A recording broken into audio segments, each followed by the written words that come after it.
Hey, sugar babies. Crochet Buffet serving up tonight's menu is My Life Before the Section 8 Voucher. I'm going to start off at age, when I had my daughter, up to Karen. Of course, I'm going to be skipping around some. So, don't have a plan, don't have a script, don't have, just going to free speak, what's on my mind. So, had my daughter at age 18, 1991, and I graduated at age 18 from high school with a GPA of 3.0. That was good back then. Let me see, 1993, 1995, I graduated Computer Learning Center, took up computerized business systems for computers. That's when computers were first coming out.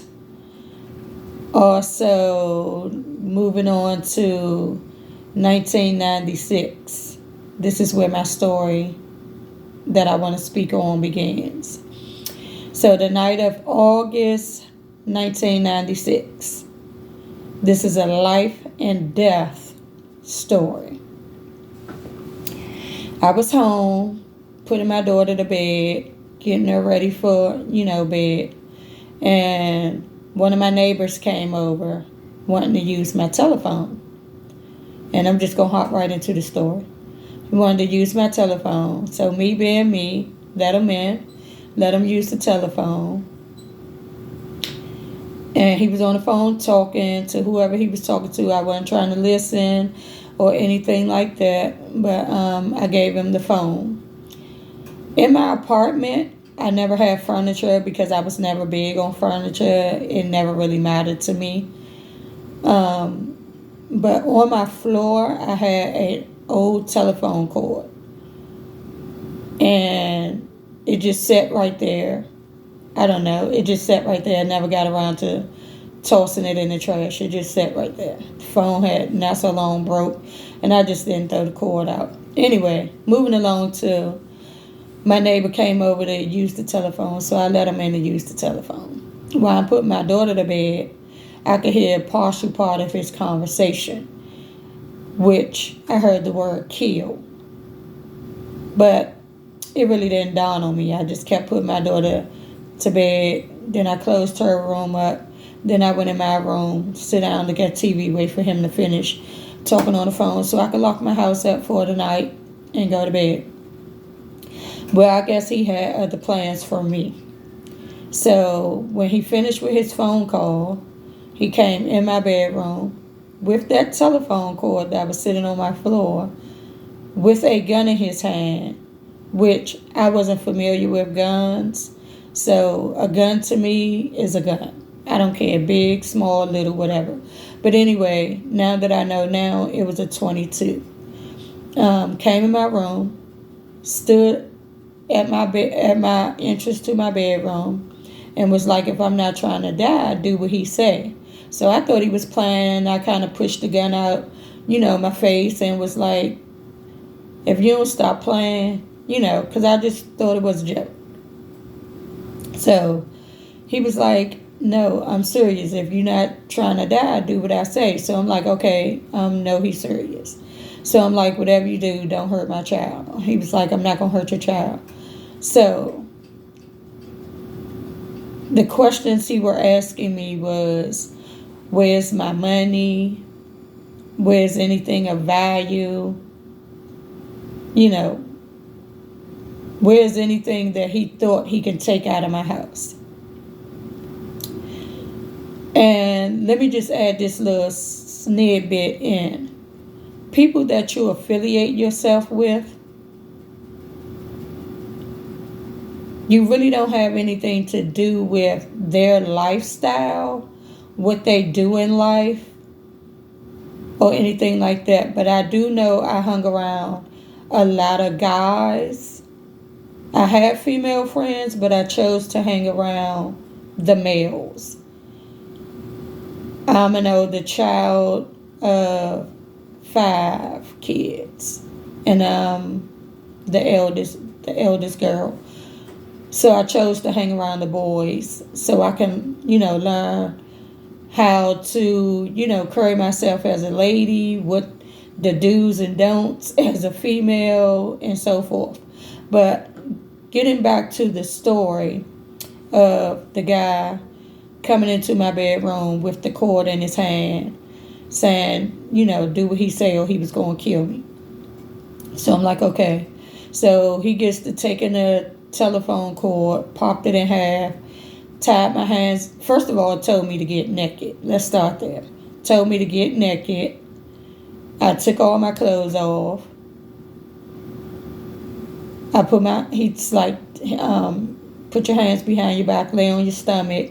I put my hands behind my back. He tied my hands up, tied my ankles up,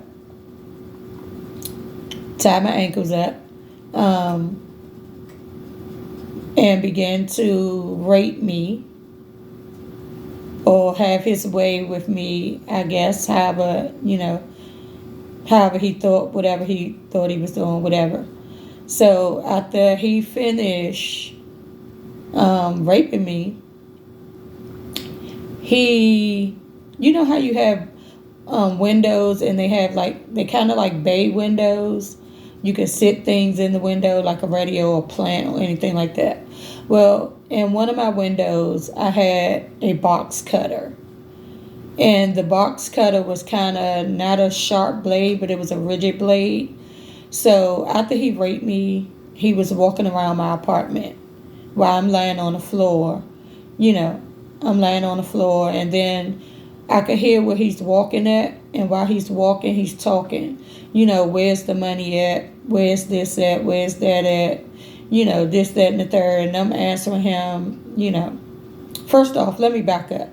When he tied my hands up and tied my feet up, he also tied, you remember the white, I don't even know what to call these, but call them white drop socks, white tube socks. So he took one of those socks, put it in my mouth, took the other sock and tied it around my head, and started walking around my house and asking questions of where's this, that, and whatever he wanted to ask. I could hear him rumbling in my kitchen drawers and just rumbling all kinds of stuff. So when he came in my room, he had the box cutter in his hand as well as the gun. So he started asking me again, where's the money? On my bedroom door, I had a pocketbook hanging. And he was all in the pocketbook, all in the bathroom. Now, mind y'all, I can't really talk. I got a sock in my mouth and a sock tied around my head. But for some odd, strange reason or another, them words was coming out. So I was like, pretty much just begging him not to kill my daughter, not to do anything to my daughter. I don't know what he was looking for.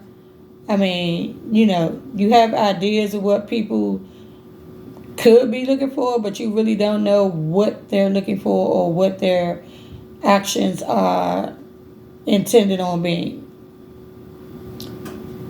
So, anyway, after he walked around a little bit, and I guess he couldn't find what he wanted, then he comes over top of me and hover over top of me. Am I going to tell anybody? So I'm like, no, you can just leave now and nobody will ever have to hear about this. I'm sure I would have kept my word. My word is my bond. So I was like, yeah, no, I'm not going to tell anybody. So once I don't know if he didn't believe me or what. I don't know. Anyway, I'm laying on the floor naked, just standing there. He walking around, got boots on. Hope he don't kick me in my face. My face is my pride and joy, along with the rest of my body, but my face is my pride and joy. So anyway, he hovered over top of me and reached down to lift my head up. When he lifted my head up, he took the box cutter and cut from ear to ear. And you can still see the mark here all the way to there. So yeah, and I don't hide it. Y'all, I'm just cold in the house. I be cold. But anyway, so yeah, cut my neck. And then after he cut my neck, he began to walk around my apartment again.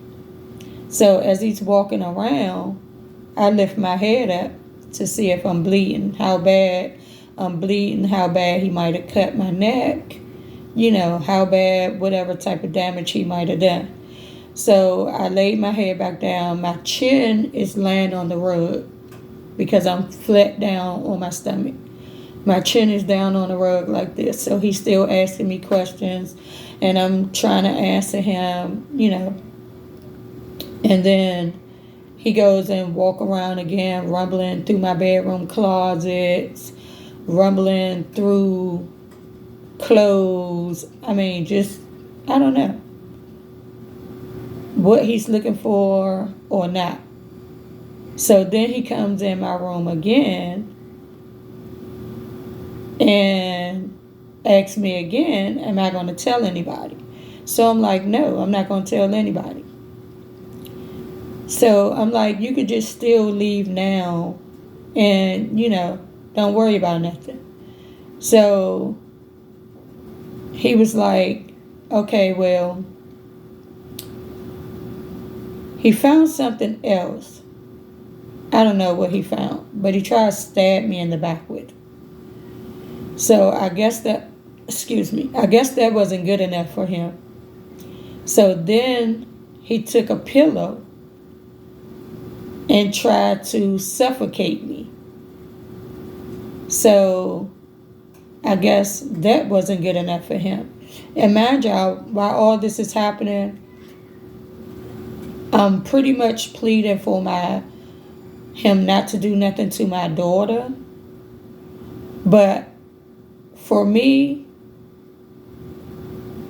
I wasn't pleading for my life. I was just pleading for my child's life,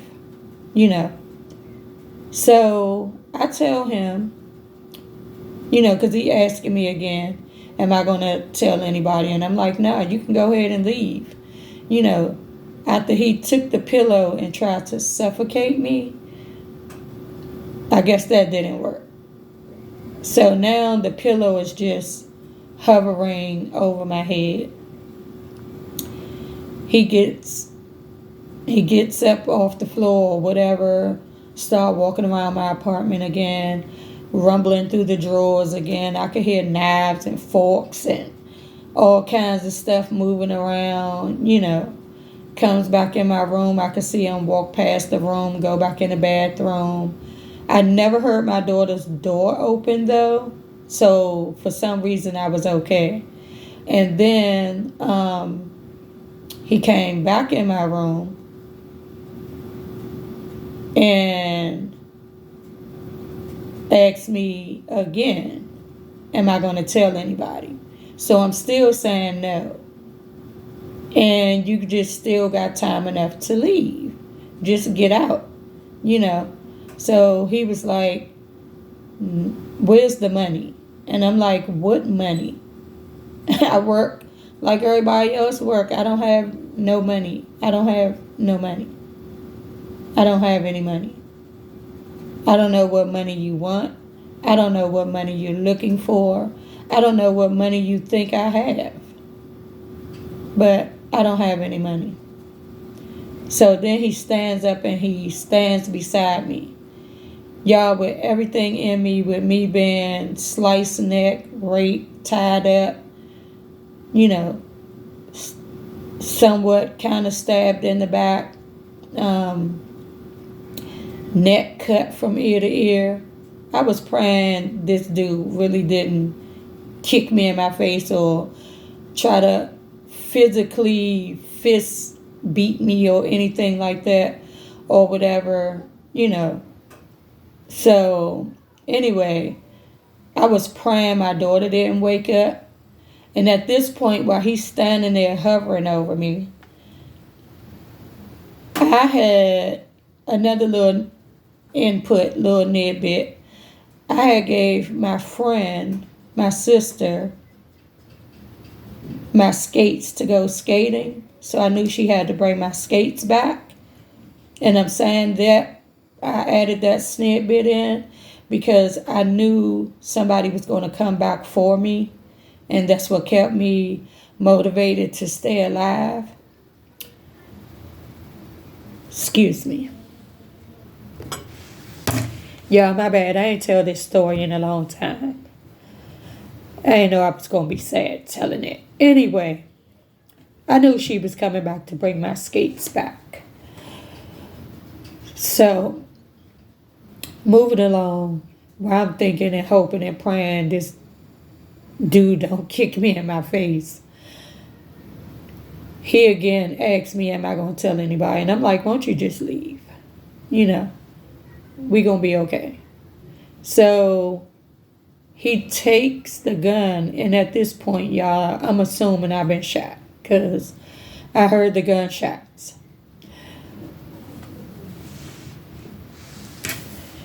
My bad, y'all. So I heard the gunshots, and I just laid there, and I was like, I'm going to live. It's no way I could die. My daughter won't have no mom, and nor did he care if my daughter would have had a mom. He didn't care. And he wasn't on drugs. Wasn't nothing wrong with him. He was, talking to me plain English. Clearly knew what he was doing. So anyway, by this time, I'm realizing I'm shot.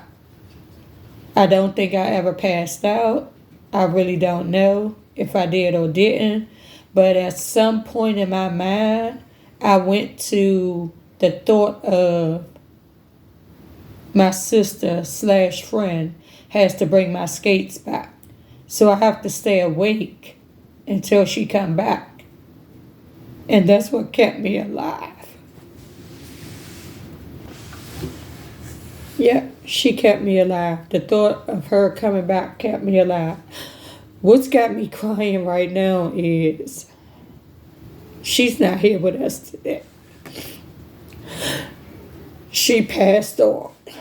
So that's what I'm kind of sad about too. So I have my situation. But anyway.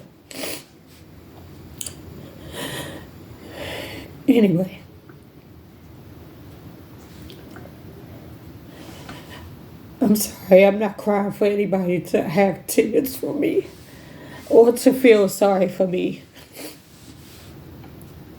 These is more like angry tears. And why could somebody do that to me? And I'm the nicest person on earth. I'm real outspoken and everything, but I'm the nicest person on earth. But if you cross me, the Taurus in me, the Taurus in me is going to let loose. You're going to have to deal with my wrath. But back to him, shooting me and me, staying alive, saying I got to stay awake until she gets here, But before she got there, my daughter woke up. Now, mind you, I don't know where this person is in my house, if he's still there, if he's gone or what. But now my daughter is awake. And at this moment, I'm not even scared for me at all, y'all. I had no worries for me because my Savior was going to come and save me. He was sending somebody back for me. So I wasn't worried about me. I was worried about my daughter. So when she woke up, and she was only 5 years old,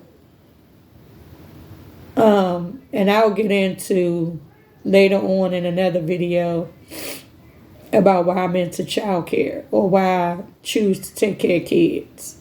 Anyway, my daughter was age 5, and I had taught her some very serious life-saving skills that really paid off. And that's why I'm still here today. So I asked my daughter, who was very afraid of the dark. She was very afraid of the dark at the time. I said, I need you to do, she came in my room, and I said, asked her, was the person still in there? And she said, no, she don't see anybody in there. So I basically feel like I had to put my daughter in a compromising situation to see if we safe in order to take the next steps. At 5 years old, y'all, my daughter was the bravest.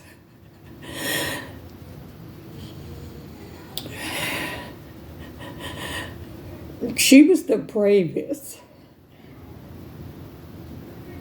Because, y'all, if my daughter never did nothing I asked her to do, y'all, she really paid attention.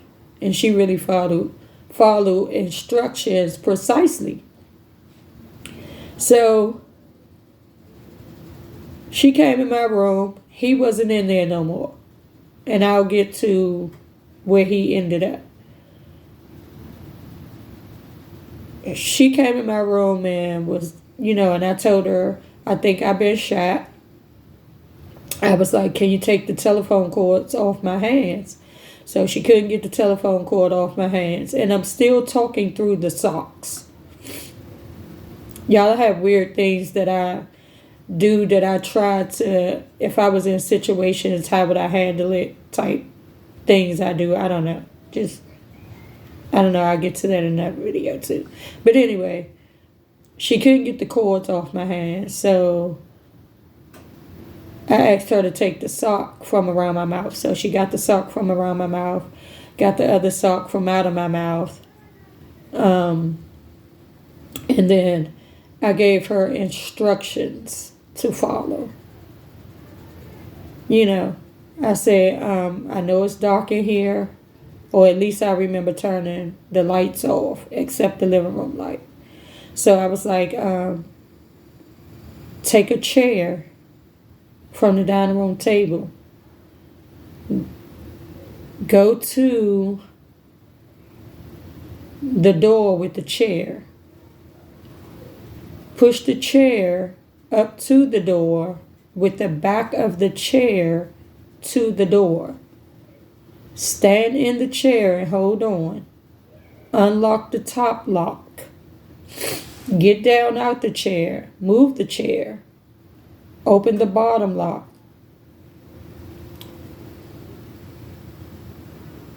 Unlock the door. Open the door. And go to so-and-so's house. Knock on the door. When they answer, say, Mommy said, can you come here, please? If they say, hold on, say, no, Mommy said, can you come here right now? It's an emergency. So, when they came in there, I could see them with my daughter holding, it was I'm not even going to say that. When the people came in, I heard one of the persons scream really loud and was like, oh my God, what happened? And I said, I think I've been shot. And the other person covered me up because y'all remember I was naked. So he covered me up. The person covered me up. And when I said he, I was thinking about the guy that did this to me because I'm replaying this back in my head. I'm reliving the moment. So the person covered me back up and told me they were taking my daughter for safety and they was calling the police. They locked the door back, and next thing I know, the police was coming in. When I tell y'all I have friends and family in high places, and friends that I came to know that I never knew, and y'all, the universe is something else. But anyway, the police is on the property, ambulance, everything. By now, the person came back with my skates. My sister, my friend, she came back with the skates. And I know this from talking about it later on. She did come back with the skates. But when the police and things came in there, they asked me who did this to me. And I was like, he said, if I tell, he gonna kill me. So they was like, it's not nobody in here. So I'm like, well, when we get to the hospital, I'll tell y'all. So only thing I know is it felt like I was in a body bag. It felt like I was covered up in a body bag. They brought me outside. I could hear a lot of people screaming, crying, because by now, I guess my mom knows, my brother, my family, and everybody knows. Other people know, friends know. The person that, left me for dead, his family knows, So, while I'm being transported, assumingly, to the ambulance, because I couldn't see anything, I could hear people screaming, crying, oh my God, he killed her. Why would they do that? Why would somebody do that to her? This, that, and the third, And I so bad wanted to say, y'all, I am fine. I am fine. I didn't know if I was shot or not because, y'all, my body had no pain. I didn't feel no pain. It was almost like I was just in a black body bag or something that you see on TV, that people be bagged in the bags. I could feel the ride to the hospital. And when I get to the hospital, I could still hear more people screaming and crying and yelling. And it just sounded like chaos. So, again, I wanted to say something so bad, but I was instructed not to. Because the person didn't know if he killed me or not. Yeah, he left me for dead, lying on my floor, bleeding.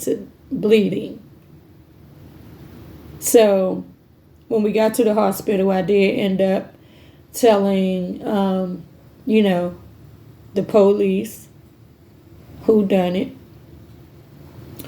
I had to pick out pictures. I couldn't see a thing, y'all. My eyes were so blurry. I couldn't see nothing. They were blurry, real blurry. So, but I pointed them out of a few people. They show you a few pictures and stuff. Even though your condition is what it is, they have to get these questions asked.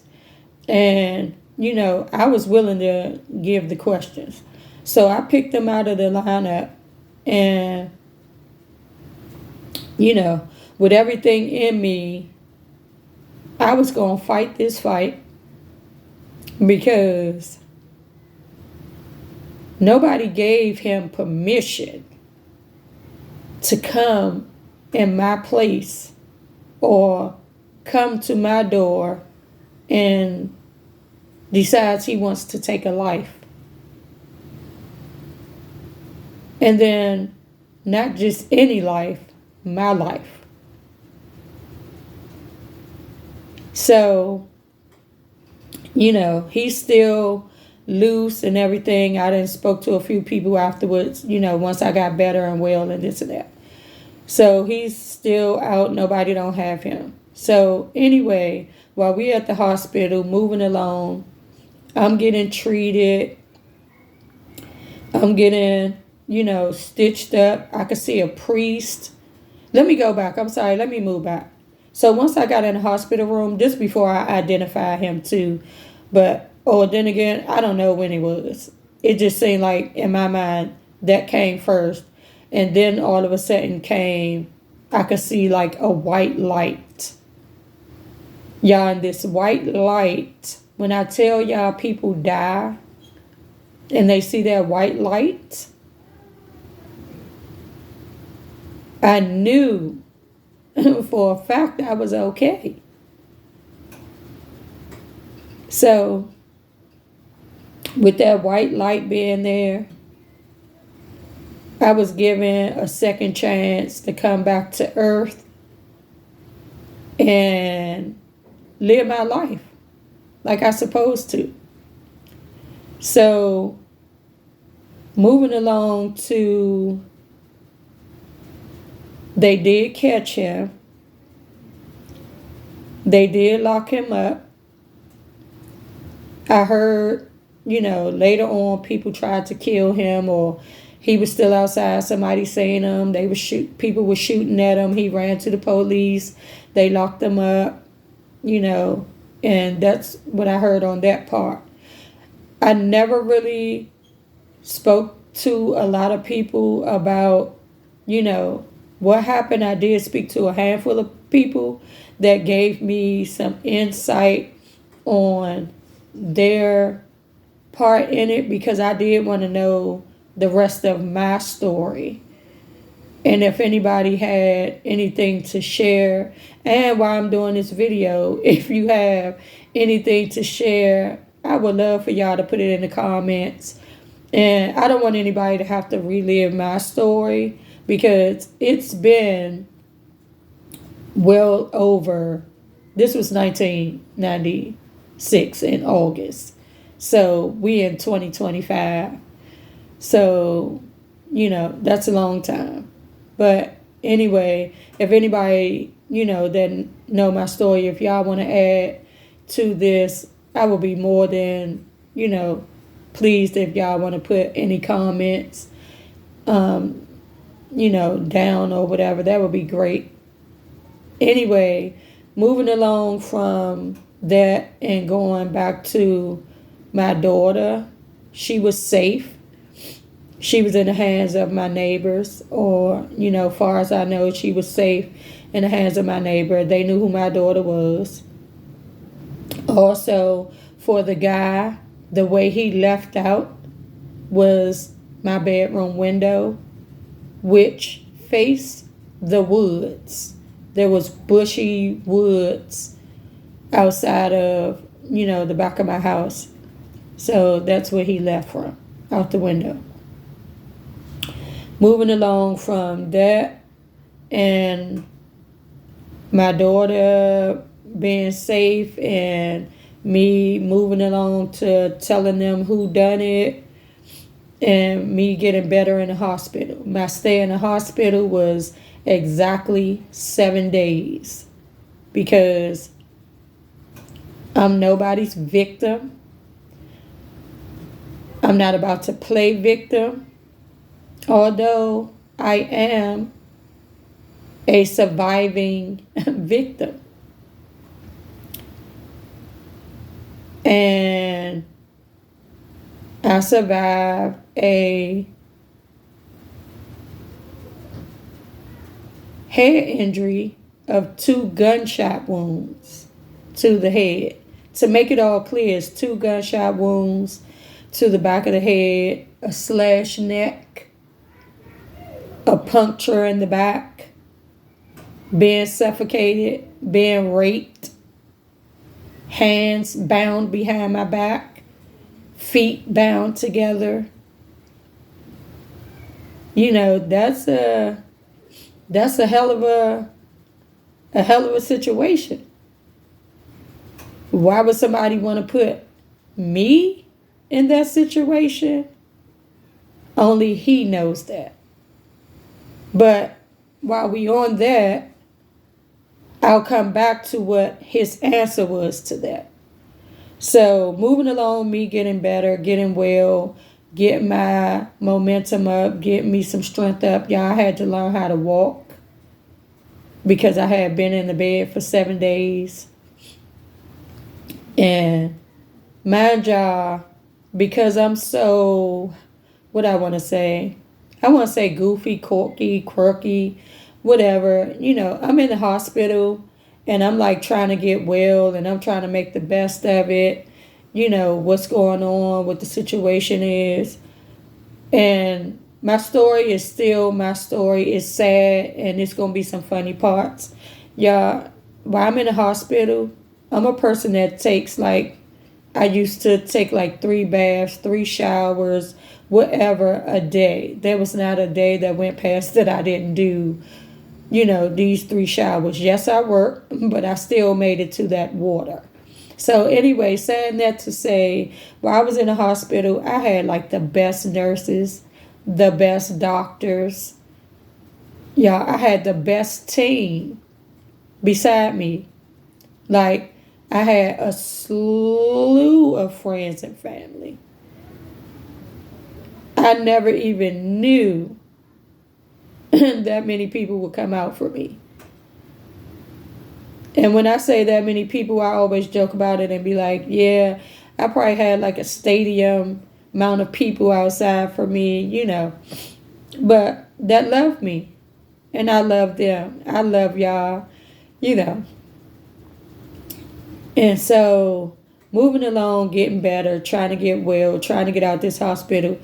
My nurses were giving me a bath because I couldn't really do too much for myself because I guess I was still heavily medicated, but I was trying to do for myself because once you're in a routine or something, the routine doesn't go away. So my nurses would, bathe me correctly. But then there was one of my nurses wasn't there, and the one nurse that I can remember the most, I call her Nurse Pet because her name was Pet. And one day she wasn't there.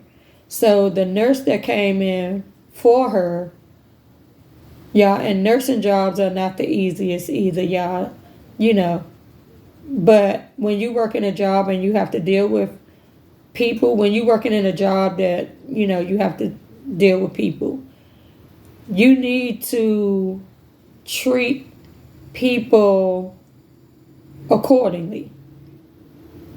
Anyway, her trying to give me a bath, she thought she was going to put some water in a little pail, give me a rag, no soap, no nothing, just the water in the pail.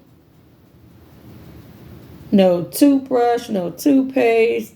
This chick didn't give me anything.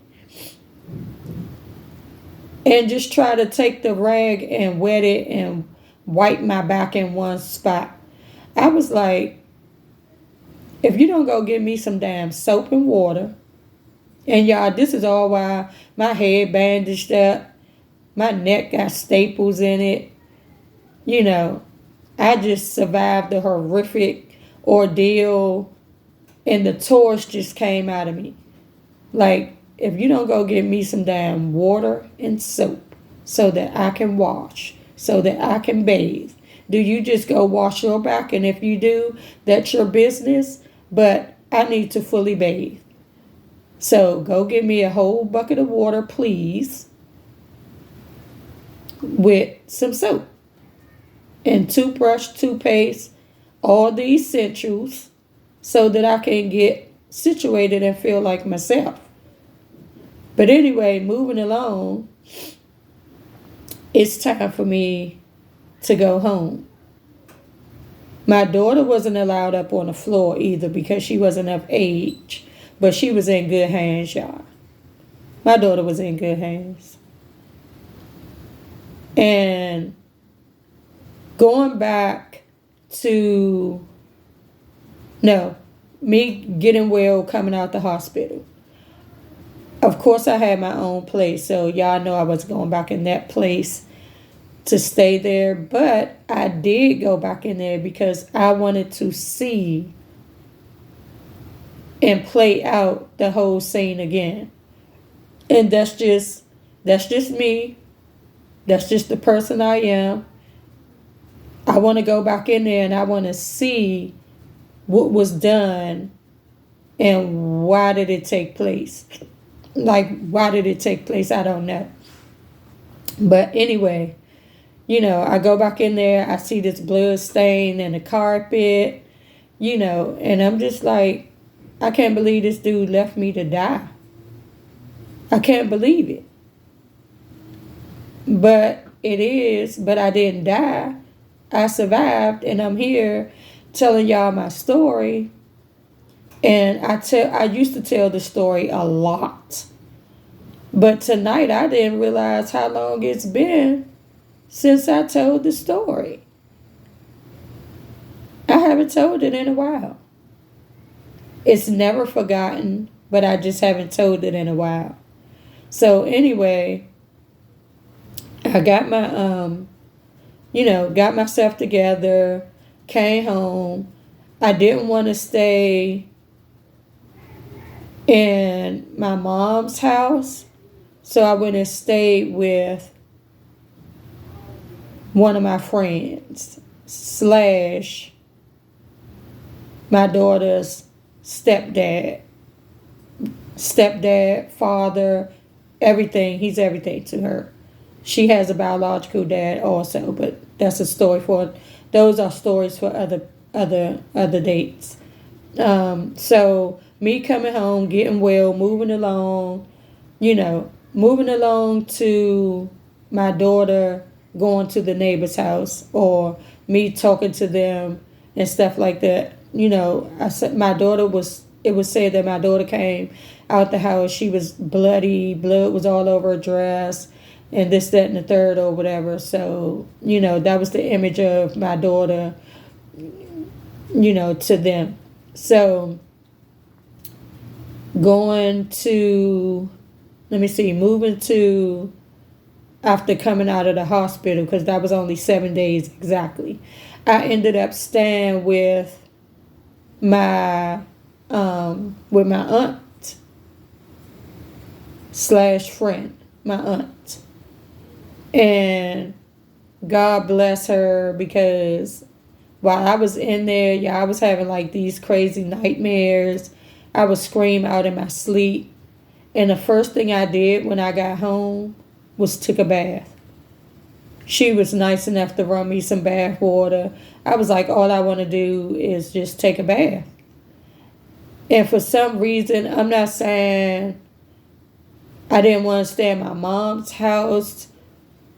I just felt more, I don't know why that complex felt more secure than, my mom lived in an apartment building. We were on the bottom floor and the windows were on the ground floor. My aunt's house was in a townhouse and it went upstairs and the bedrooms were upstairs. So I chose to stay there because I felt like if he was going to go out another window or come in a window, it wasn't going to be at his reach. And that was my mentality, then, of wanting to stay with my aunt versus my mom, just in case anybody asked or whatever. So yeah, but anyway, I stayed with her. She ran me some bath water. And y'all, when I tell y'all, I stayed in that bathtub for the longest, but I could not get that Bama smell off of me. And I'm saying Bama because that's a word I use. I couldn't get his smell off of me for nothing.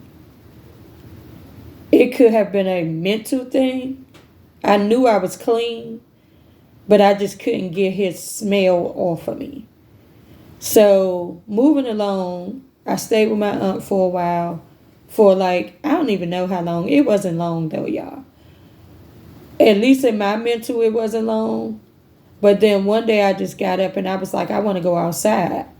And every day I would come outside and I would try to get a little better, walk a little further, walk a little further. My daughter would, my mom and them would bring my daughter to come and see me. Um, and let me say, AKA, my aunt slash friend is my daughter's stepdad.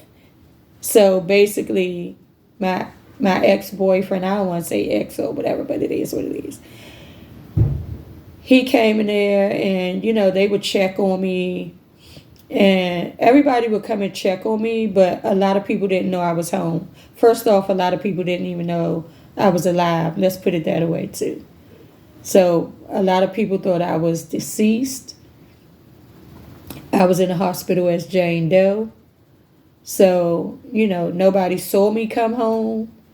And only thing the last sight of me for them was me and whatever they brought me out of the apartment in. So, moving forward, to me getting better, to me moving along, getting better. And before all of this took place, y'all, I had a job. I was working, and I'm putting this in here too because it's going to all tie in together. I had a job as a telemarketer making, I don't know, I think it was like $9 an hour or something or whatever. So that was the job I had at that moment, but I ended up couldn't go back to that job. So now, I have to live my life with being unemployed. And the weirdest things I think of in my situations are, I could look back on it now and laugh, but, moving along, getting to everything is okay. I'm alive. My daughter is alive. My family is okay. Everybody know I'm alive. We all trying to, get this to going, moving along, going past.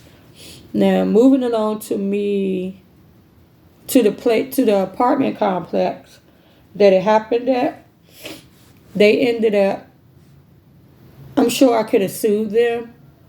And definitely the dude, for the guy, they ended up catching him too. But as far as the apartment complex, I could have sued them, but then I wasn't in the "I'ma sue you" type